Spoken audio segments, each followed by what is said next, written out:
We showed you yesterday the massive number of volunteers and veterans making the replica Vietnam War Memorial Wall possible. It is open 24 hours a day beginning today, and it's on Scentsy's front lawn in Meridian.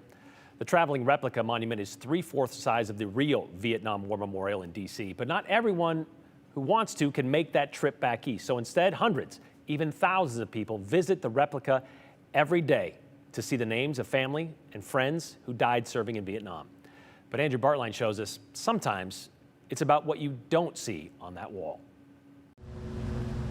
A traveling wall draws a lot of travelers. Hanging in there. The replica Vietnam Veterans Memorial. It's stopping at 34 cities this year, but the base in Meridian, it's different. What I would like to say is welcome home. Jerry Carr's traveled through as many towns himself. From Gardner, Montana. Just to get here. He served in '69 in Nam. All and for the wall. a guy of short stature. All but to find the name. big in heart and just his zest for life. There's a crowd for a reason. It does personalize it. More than 58,000 names. It's like every one of these people has a story, a family. With each one a little overwhelmed with all these names. as meaningful as the next. My dad served in Vietnam.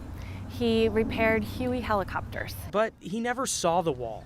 No. Until No. now. So this was his moment, and he was very quiet, and he didn't come to see any names. And you don't need one to come. Yeah, it's powerful. There's a quiet crowd that instead brings the name with them. They deserve recognition too, and that was part of the reason to bring him here with these comrades on the wall here.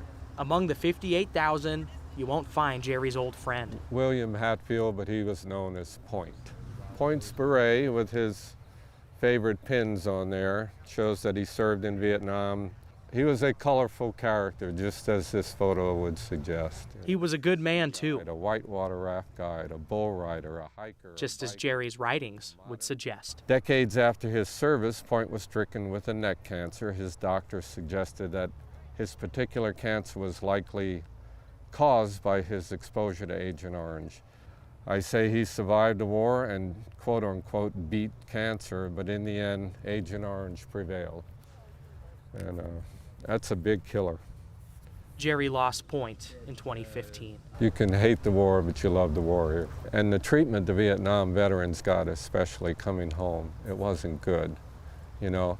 But people, instead of blaming the war, they were blaming the warriors. Time seemed to change that, and the wall seems to heal it, It's a good way of honoring them. even if it's a replica. I had the opportunity to visit the wall in D.C. last year, and it was incredible. Point and I together occasionally saying, hey, where do you want your ashes if I'm gone first or you're gone first? Maybe at 77, Jerry could still make the trip back east. We've been in Montana 45 years. But he's guaranteed today Yes. to make good on an old promise, Promise to myself, to pay his respects at the wall to the name you won't find.